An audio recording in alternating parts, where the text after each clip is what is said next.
In the heart of Mexico's rugged Sinaloa region, thunder rolls over jagged mountain ranges. A single dirt road winds through the darkness, swallowed by the mist of the highlands. Here lies a silence more dangerous than gunfire. A place where poverty grows wild among cactus and stone, and legends are born, not of saints or heroes, but of ghosts who build empires from fear. One of them would change the face of global crime forever. His name was Ismael Zambada Garcia. The world would come to know him as El Mayo. He was born in 1948, in a village that maps once forgot. El Alamo, a place where survival was an art, and dreams were for those who could afford hunger. His father was a farmer without land. His mother, a woman who believed in work more than luck. For a boy like Ismael, there was no formal schooling, no clear future. Only the unwritten law of the land: grow what you can, take what you must. In those dusty fields, as children chased goats and mothers washed clothes in brown rivers, the seeds of something dark were being sown. While the world celebrated peace after the Great Wars, the mountains of Sinaloa learned a different trade: opium. Farmers discovered that the same soil that grew corn could also grow poppy. It was a crop worth more than gold, and deadlier than sin. Ismael watched. He listened. The boy who had no books found his education in whispers. Each night, he saw mules carrying secrets down the mountain trails. Sacks of raw opium gum headed north, to the border, to the growing hunger of the United States. He didn't speak.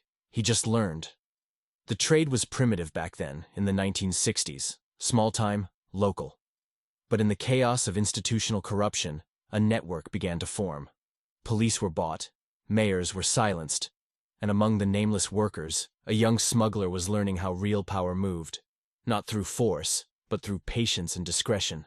As a former local farmer from his village recalled, he was quiet, never drunk, never loud, but when he spoke, even older men listened.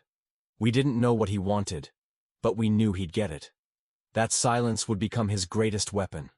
By the time he was in his early 20s, Ismael Zambada had outgrown the fields. In the 1970s, he moved to the capital of Sinaloa, Culiacan, a city pulsing with cash, cops, and the newly popular drug, cocaine. The narco culture was still in its infancy, but its veins were forming, spreading through the city like a fever. Here, in this urban jungle, El Mayo found his teachers, men who would soon become legends themselves. Men like Pedro Aviles Perez, often called the first true Mexican drug lord, and Miguel Angel Felix Gallardo, El Padrino, the man who would one day unite Mexico's traffickers into one powerful coast-to-coast empire. From them, El Mayo learned the first rule of the cartel playbook, a lesson Aviles famously taught. You don't fight the law, boy, you feed it. Bribe, don't battle. Buy silence, build loyalty, and above all, never show your face. While other traffickers chased fame and left trails of blood, El Mayo perfected the art of invisibility. He moved product quietly. First opium, then cocaine. He used his intimate knowledge of Sinaloa's terrain, the mountains and deserts he knew like the back of his hand, to move shipments where no radar could see and no patrol could reach. Each year, his network grew. Each year, his name faded deeper into rumor. They began calling him El Fantasma de la Sierra, the ghost of the mountains. You could hear his voice through intermediaries, you could feel his reach across the border, but you could never, ever see his face. Then came the 1980s and the cocaine boom. As Colombia became the world's primary producer of the drug, the cartels there needed new, reliable routes into the insatiable U.S. market. The old Caribbean corridors were being shut down by law enforcement. El Mayo saw the opportunity of a lifetime. The Colombians needed routes. He had mountains. They needed secrecy. He offered absolute silence. By the mid-1980s, he was running logistics for corridors that stretched all the way from South America to the U.S. border. Through clandestine airstrips hidden in maize fields, tunnels dug beneath the desert, and fishing boats lost in the vastness of the Pacific, El Mayo's network became the arteries of a global addiction. It was a logistical masterpiece, carrying tons of cocaine north and bringing billions of dollars south. A former DEA agent, his voice altered for his safety, explained the challenge they faced. We knew about Guzman, we knew about Felix Gallardo, but Mayo, he was like smoke. Files mentioned him, but no one could touch him. He didn't use phones. He didn't live in one place. You could raid 10 houses linked to him and find 10 ghosts. For law enforcement, El Mayo became a phantom, a myth they couldn't grasp. But for traffickers, he became a silent godfather, a figure respected, feared, and obeyed without question. He was the ultimate behind-the-scenes operator, the man who made the empire run while others took the credit and the bullets. But the path to power always comes with a price. When the first great empire of Mexican trafficking, Felix Gallardo's Guadalajara cartel, began to crumble under the weight of its own violence and ambition, a power vacuum was created. It was in that chaos that El Mayo would finally step from the shadows, not into the spotlight, but into history's bloodiest pages, co-founding the organization that would dominate the next 3 decades, the Sinaloa cartel. April 1989. Mexico's underworld is shaken to its core. The arrest of Miguel Ángel Felix Gallardo, the man known as El Padrino, or the Godfather, creates a massive power vacuum. As rival factions scramble for control, descending into chaos and violence, one man chooses a different path. In the deafening silence left by the fallen kingpin, a new figure emerges, not with a roar, but with a whisper. He is measured, almost invisible, and thinks several moves ahead. His name is Ismael Zambada Garcia, but the world would soon come to know him by a different name, El Mayo. While others fought bloody battles for territory and attention, El Mayo focused on something far more enduring: building a stable, resilient network. He understood that true power wasn't found in flashy displays of wealth or brutal acts of dominance. It was found in structure, logic, and quiet efficiency. He avoided the spotlight, knowing that anonymity was a shield far stronger than any army of gunmen. He wasn't building an empire for a single king. He was designing an organization that could outlast any one individual, including himself. In the sun-drenched hills of Sinaloa during the early 1990s, a new kind of enterprise was taking shape. The old alliances, forged under the iron fist of Felix Gallardo, were crumbling.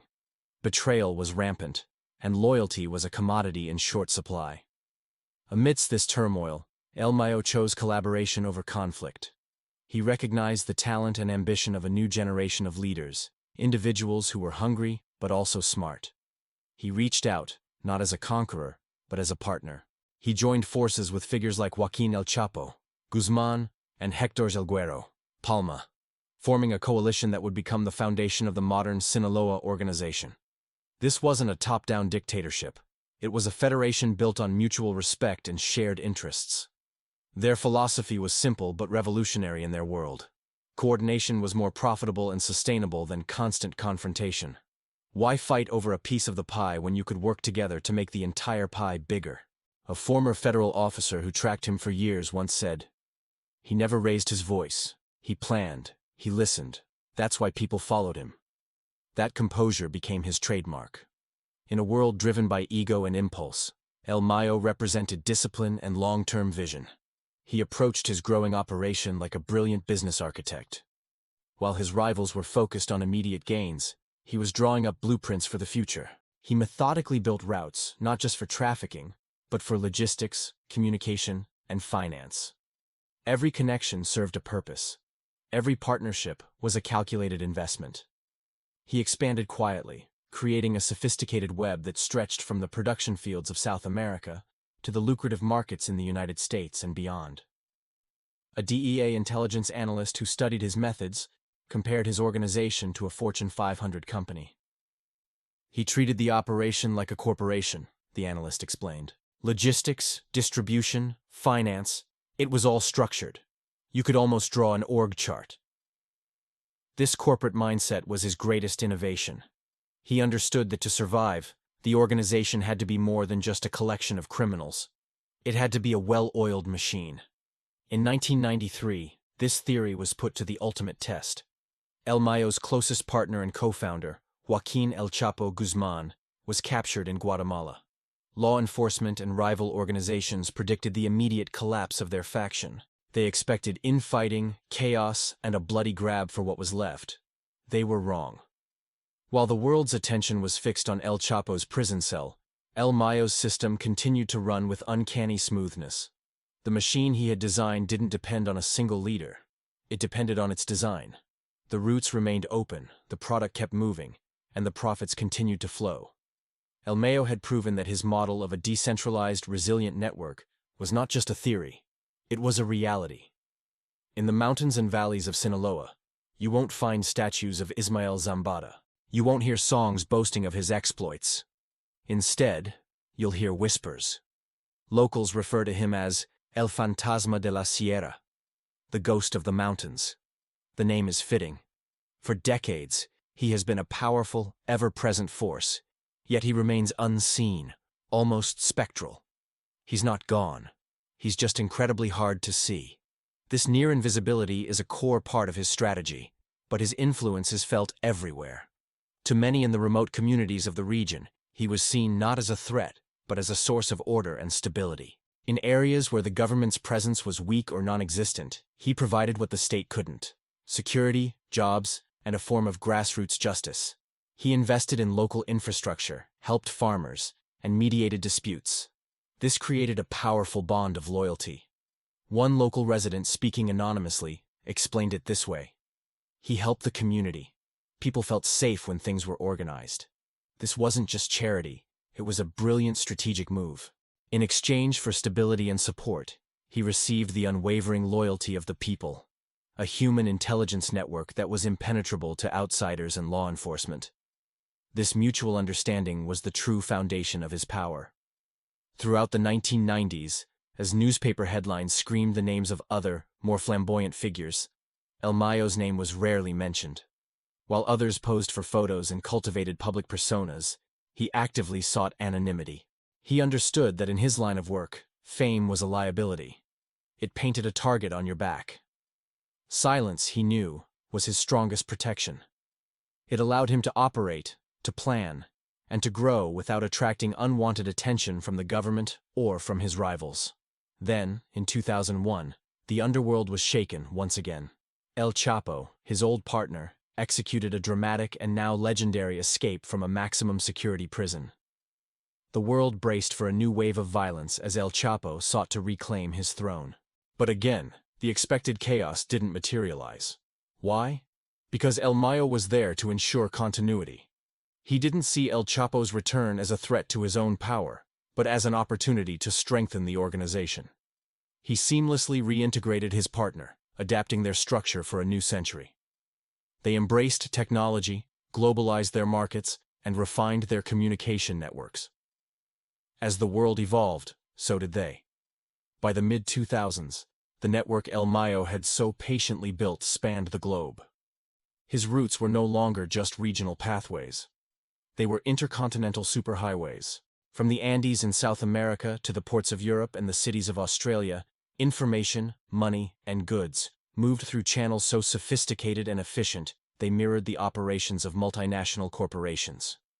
A former accountant for the organization, his voice altered for his protection, revealed the secret to their success. He kept records, he audited, he believed in structure. It was management, not madness.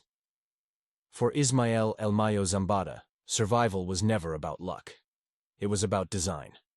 It was about adhering to a few simple, yet profound principles. Stay quiet. Stay loyal to your people. And most importantly, always be prepared for change. This philosophy would be tested like never before. In 2006, the Mexican government, with heavy backing from the United States, declared an all-out war on the cartels. The crackdown was intense and unrelenting. Military forces flooded the streets. High-level leaders were captured or killed, and immense pressure was applied to every corner of the criminal underworld. Many organizations fractured under the assault, their leaders reacting with impulsive violence that only drew more heat. But El Mayo was different. He didn't react. He adapted. He saw the storm coming and pivoted. He diversified the organization's resources into other industries, further reduced their public visibility, and masterfully avoided direct confrontations with the military whenever possible. A leading security expert noted, "He treated time as his greatest weapon. He waited for others to make mistakes, to overextend themselves, to draw the fire. And while they were falling, he was repositioning his pieces on the board." While other notorious leaders rose and fell in a cycle of violence and fame, El Mayo endured.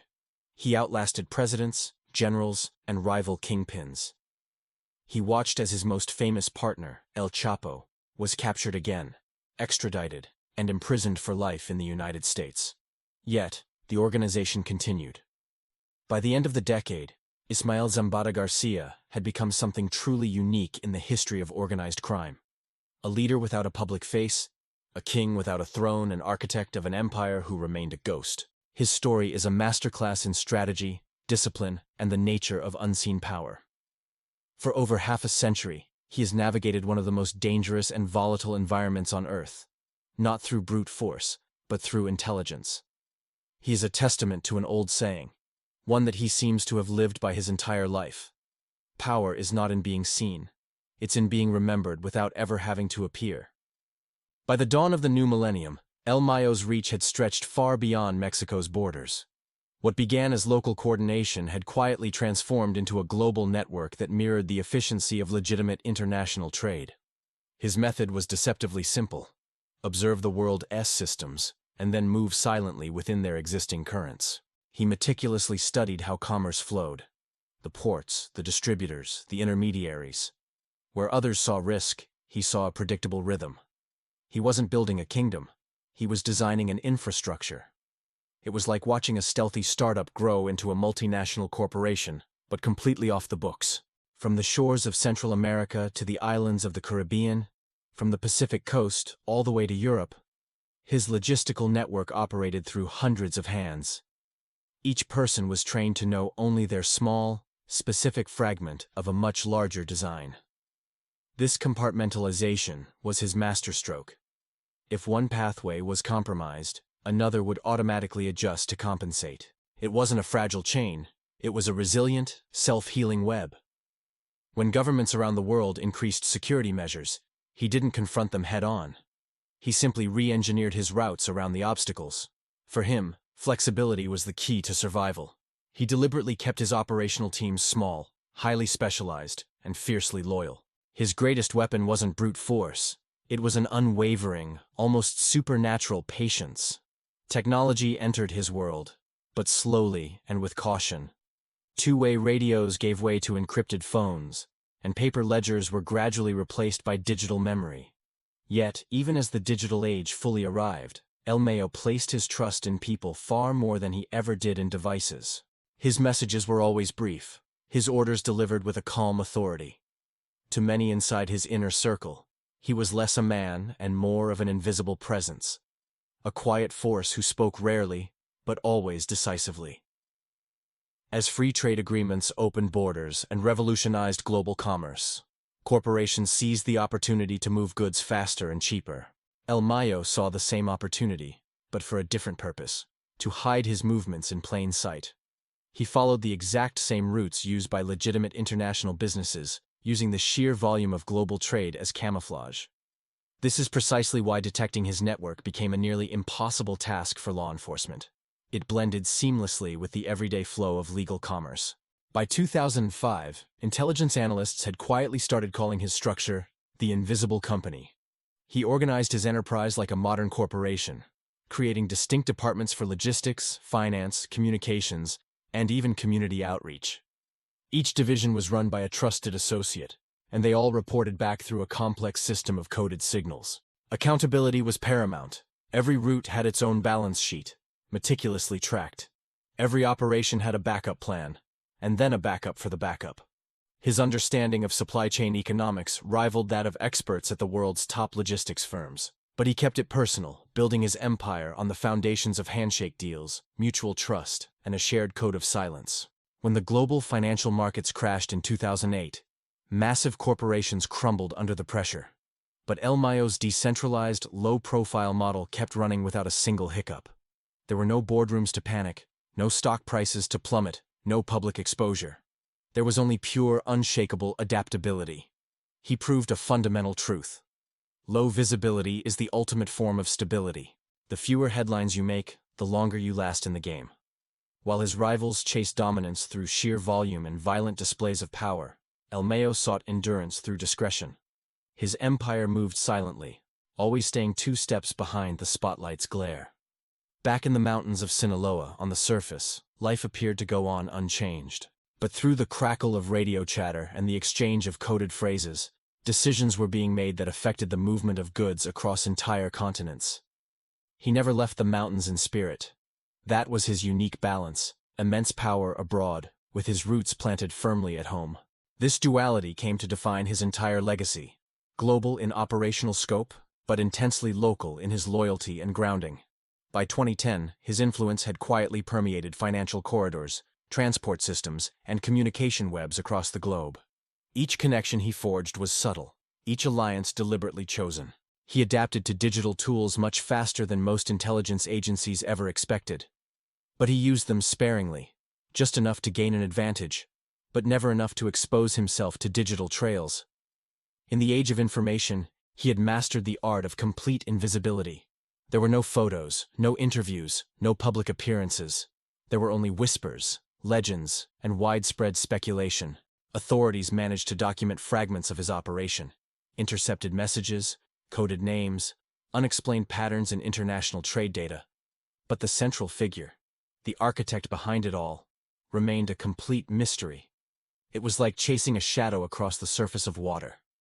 You could see the disturbance, but you could never grasp the source. That shadow, patient, methodical, and endlessly adaptive, grew into a legend.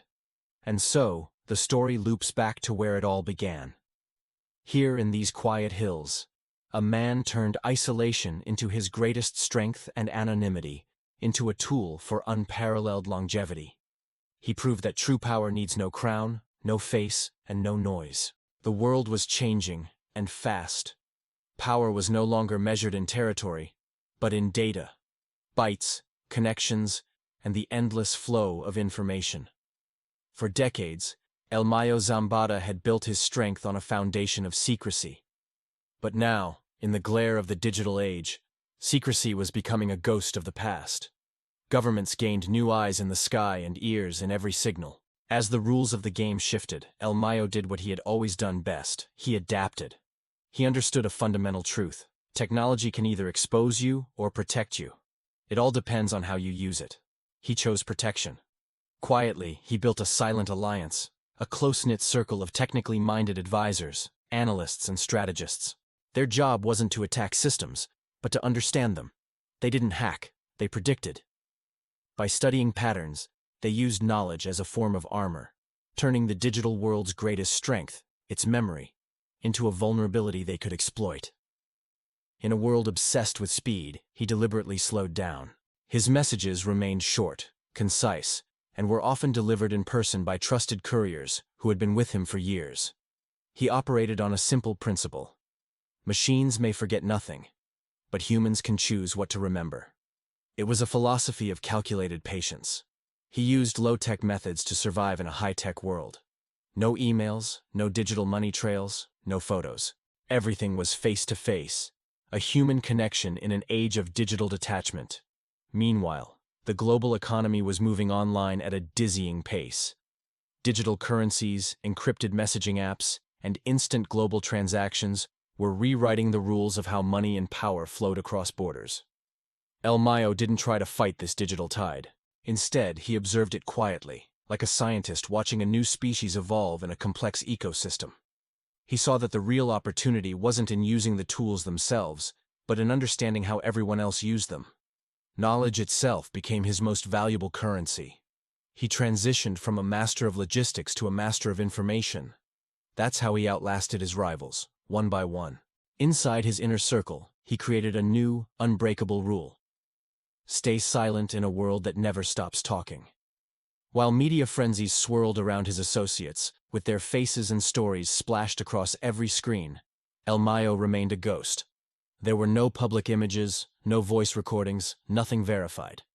There were only stories, whispered, repeated, but never confirmed. Everyone talked about him, but no one had seen him. It was as if he existed only in the echoes of conversations. Invisibility became his most powerful legacy. In a connected world where everyone clamored for attention, he understood that fame is not an asset. It's a liability. From his remote mountain base, He watched the digital storm unfold from a safe distance. He didn't need to log into any system. He just needed to understand how others did. He built something far more secure than any encrypted network. A human firewall, forged from decades of loyalty and trust. No data leak, no digital trace, could ever penetrate that. Through quiet collaboration and a network built on mutual interest, El Mayo established a web of absolute discretion. Each connection was a personal pledge, not a digital contract. Analysts and intelligence agencies noticed something remarkable. While other powerful figures rose and fell, brought down by scandals, leaks, and arrests, El Mayo remained a constant, unseen, unverified, and completely untouched. This wasn't luck.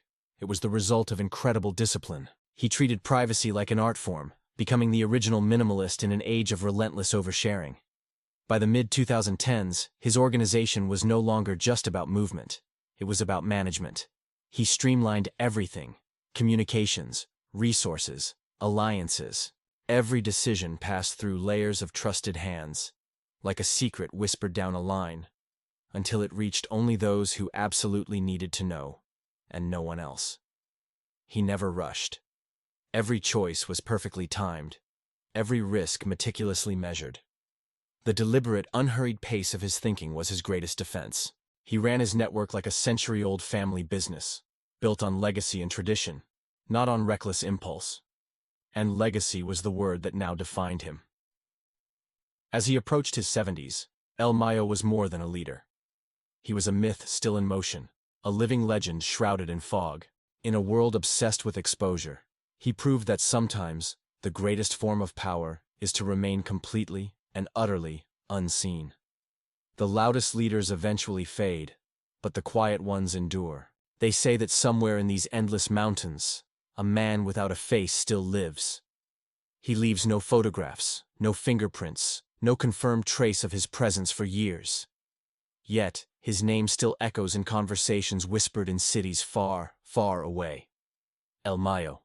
For decades, he controlled an empire built not on brute force, but on masterful strategy. He survived generations of chaos by mastering one thing the rest of the world seems to have forgotten: patience.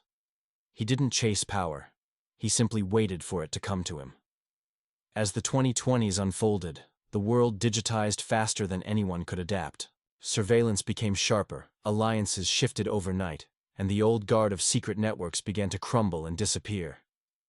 But El Mayo, he just stayed silent. Reports claimed he had retired. Some whispered he was ill.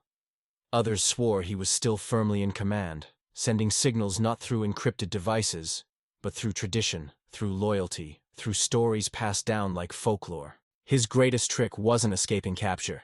It was convincing the world he might already be gone. No one ever confirmed his death. But then again, no one ever confirmed his presence either. And in that paradox, his power only multiplied. Old newspaper headlines still ask the questions. El Mayo still alive? The last invisible man. Who really runs the network? He became more than a man. He became an idea. A symbol of absolute control without any visibility. Leadership without a shred of exposure. He's not just a person now. He's a philosophy, a belief that the strongest form of influence is quiet, relentless endurance. While others chased fame and screamed for dominance, he disappeared behind the curtain and quietly pulled the strings, completely unseen. He had built an organization so resilient it could function even in his absence, a system so perfectly structured that it no longer depended on a single name or a single face. Think of it like a constellation. Each point is connected to another, forming an invisible, intricate design in the dark. What's truly fascinating is not what he controlled, but how he did it. He led by inspiring trust, not by demanding visibility. Every single link in his vast network believed in the myth of the man. And it was that powerful belief that kept the entire structure alive. When the new century demanded transparency, he offered only silence. When others exposed themselves to prove their power, he just faded further into the shadows, proving his control instead. Locals in the mountains still speak of him as if he is a spirit of the land, appearing rarely, if ever, but always, always watching. Sometimes, they say, You hear a truck late at night moving slow and quiet with no lights. Then, it's just gone. Maybe it's him. Or maybe it's just the wind. In recent years, stories began to surface of a small, isolated cabin deep in the hills, completely untouched by time. No technology, no noise. Just a simple chair, a radio, and the low hum of the earth. If that's true, it would mean he chose peace over power, a quiet retreat over a noisy rule. But with El Mayo, nothing is ever certain. Some say he's gone. Others insist he still commands everything through whispers. The truth? In a way, it doesn't even matter anymore. His methods, his strategies, have outlived him. Indeed, his influence seems to move without his presence. A new generation of leaders now studies his strategies the way generals study ancient texts on warfare. They are learning not from his actions, but from his incredible restraint. His story is now taught in universities as a paradox in leadership psychology. How one man built absolute control, not through exposure, but through his complete and total absence. He redefined what success looks like. He showed the world that true leadership doesn't require attention. It requires endurance. And yet, after all this time, one question still burns quietly through the corridors of power around the world. If he is truly gone, who replaced him? Some point to the younger generation, educated, modern, and globally connected. But others insist the real successor is the system he left behind. A living, breathing organism built on the unshakable foundations of loyalty, privacy, and patience. He didn't need a successor. His design succeeded him. In the end, perhaps El Mayo achieved what no one else in history ever could. He built an empire that runs itself, while its creator fades quietly, peacefully, into myth. Maybe he's gone. Maybe he's still out there watching. Or maybe he became something much larger. An idea that whispers one timeless lesson to every generation that follows. Power survives not in noise, but in silence. And so the legend continues. The story of the man who vanished into his own narrative, leaving the entire world to wonder, who still controls the ghost? The case may be closed, but criminology never sleeps. Like and subscribe at Join Criminology, and step deeper into the dark with us.